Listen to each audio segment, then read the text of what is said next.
Dans le premier numéro de la saison 34 de Fort Boyard, les nouveaux atouts du père Fouras diffusés le 1er juillet 2023 sur France 2, les candidats menés par Nathalie Péchala ont dû éviter de prendre des boyards rouges dans la salle du Trésor au risque de perdre de l'argent pour leur association.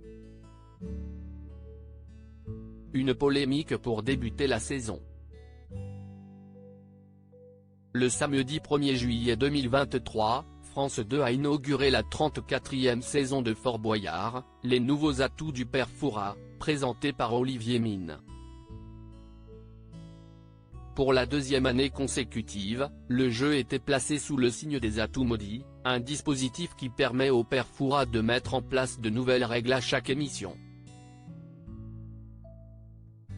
Pour ce premier rendez-vous de la saison, l'atout était celui des cadeaux empoisonnés.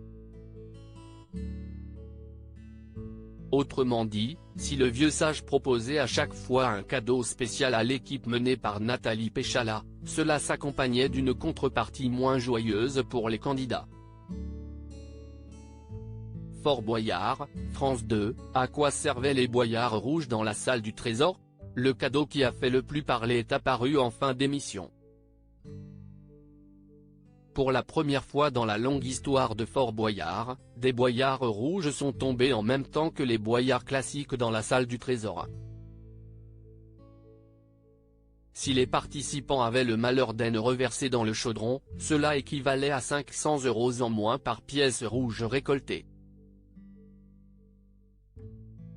Sachant que l'argent en jeu est reversé au profit d'associations, en l'occurrence ce soir-là l'association Premier de Cordée, des téléspectateurs se sont émus de voir qu'on pouvait jouer ainsi avec de l'argent destiné à une bonne cause.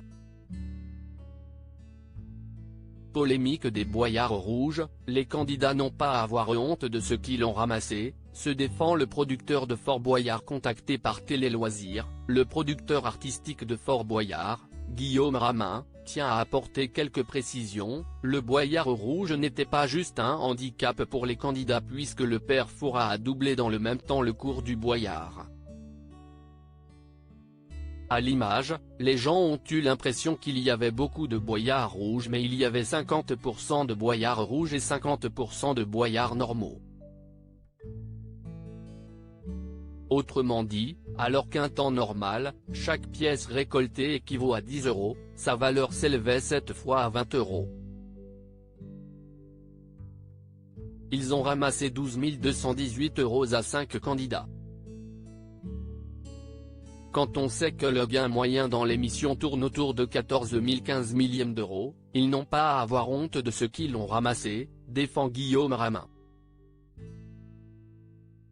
Le dispositif des boyards rouges testé plusieurs fois avant sa mise en place dans Fort Boyard sur France 2 de plus, le professionnel explique que des précautions ont été prises avant la mise en place de ces handicaps qui n'a pas vocation à être renouvelé au cours de la saison.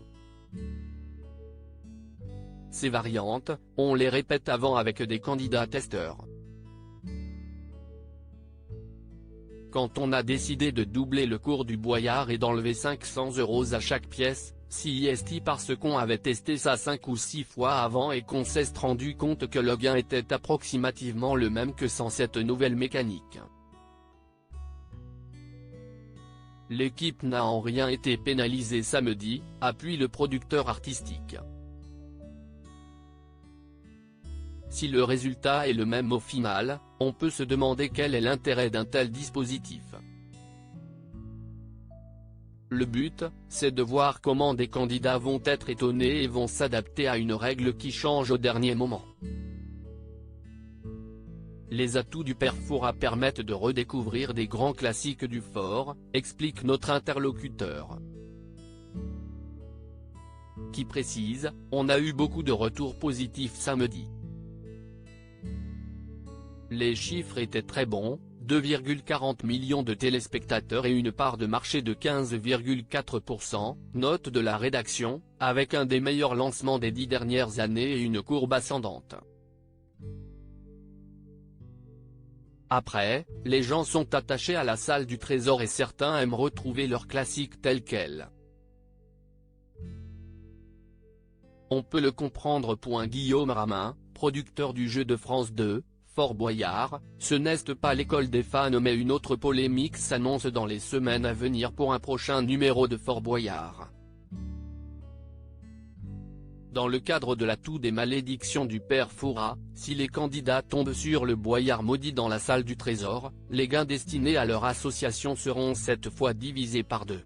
Le Boyard maudit, c'est une sorte de caillou dans la chaussure des candidats, mais ça ne va pas bouleverser la salle du trésor en tant que telle, tente de relativiser Guillaume Ramin. On ne joue pas avec l'argent des associations. C'est le père Fouras qui défie les équipes de candidats. Sinon, dans ce cas-là, on a l'impression qu'on joue avec leur argent dans n'importe quelle épreuve. Ce n'est pas le cas. Fort Boyard reste un jeu avec des règles. Et il faut se dépasser pour gagner. On joue pour de vrai. Ça n'est pas l'école des fans, conclut-il.